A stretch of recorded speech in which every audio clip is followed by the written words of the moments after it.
This is a car that's progressive, it's easy to control. It might be the most approachable Ferrari ever.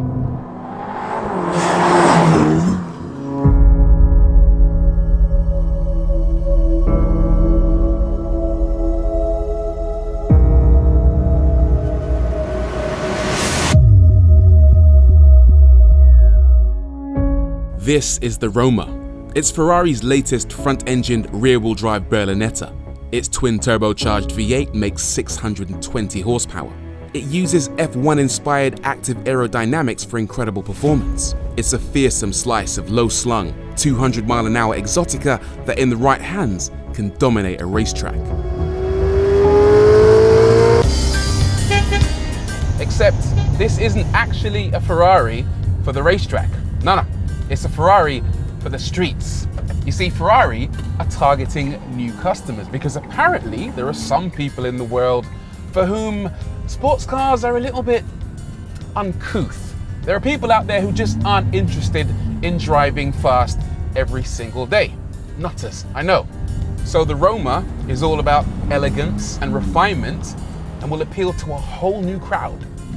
Ferrari already had a car that fitted that brief, of course. It's called the Portofino, but the Roma will sit alongside it, representing a classier, less racy coupe option that will appeal to an even wider variety of people. Even the name has wide appeal. They chose the name Roma because they want people to fantasize about driving in one of the most beautiful cities in the world. Rome. Ciao bella. Grazie ragazzi. When you think about jumping into a normal Ferrari hypercar, there's so much pressure attached. When you think about jumping into a Roma, you think about turning up to your favorite casino, a film premiere, the theater, looking fresh, turning heads.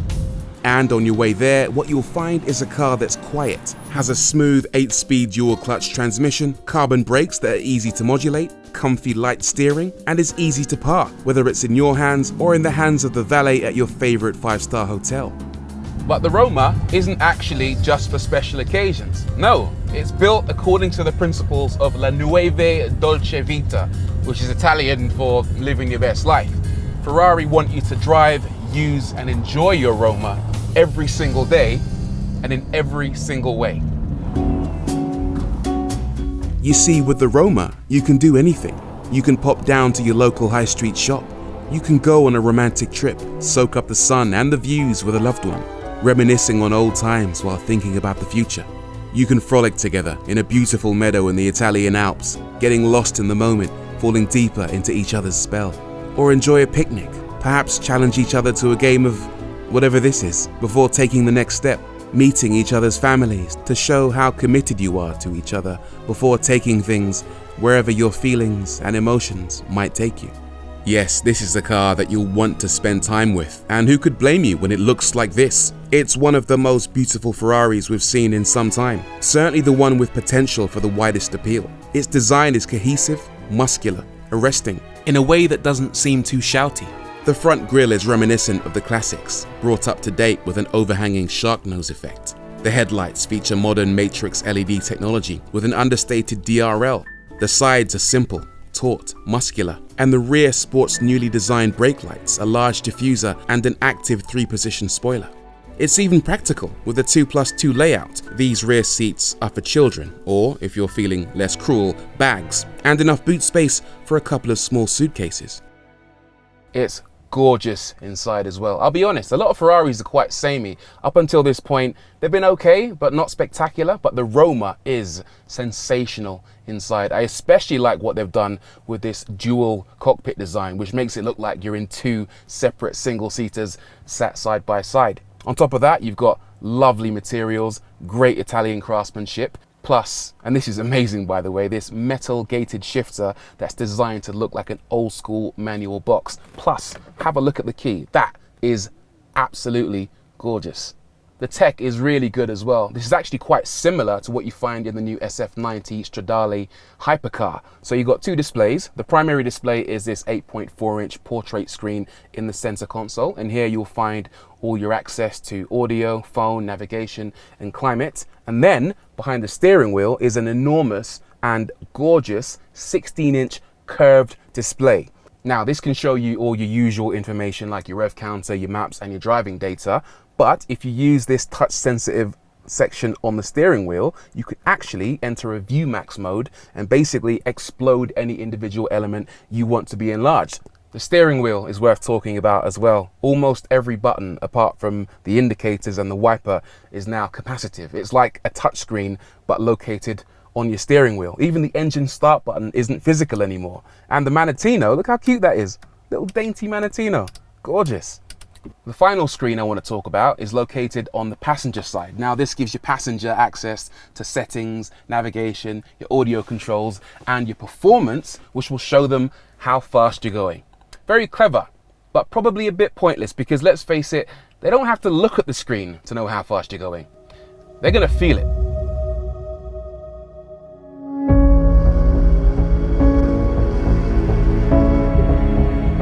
Power comes from an old favorite. It's a 3.8 litre twin turbocharged V8 that in here makes 620 horsepower and 780 newton meters of torque. It's a properly powerful engine, this thing. 0 to 62, 3.4 seconds. 0 to 124 miles an hour, 9.3. It's not quite supercar territory, but trust me, this thing's quick. The power delivery in this car is really linear. It's not spiky at all. You can trust this car almost at all times. And a lot of Ferraris, they make such big power and so explosively that when you put your foot down, even in a straight line, the back end wants to swap ends on you. But in this, it's super linear. You could put your mum in this car, ask her to put her foot down, and there'd be no drama whatsoever. The Roma uses a new 8-speed dual-clutch transmission based on the one in the SF90. It's tuned to be more enjoyable in dynamic driving, more comfy in the city, and more economical, with gear ratios that are deliberately longer in the higher gears to improve economy.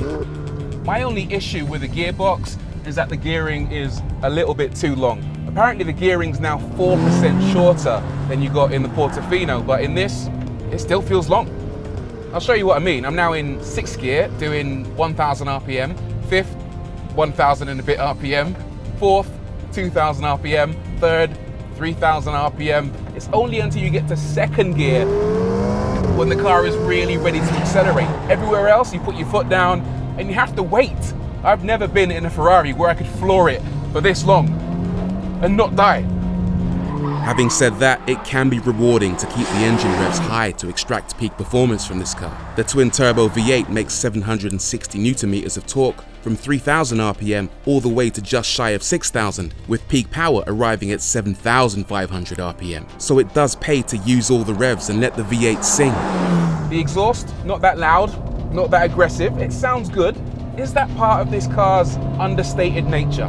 Maybe, but the Roma does use a GPF, a gas particulate filter, in order to help it clean up its emissions. But the byproduct of that is that the car doesn't sound as aggressive as you might expect.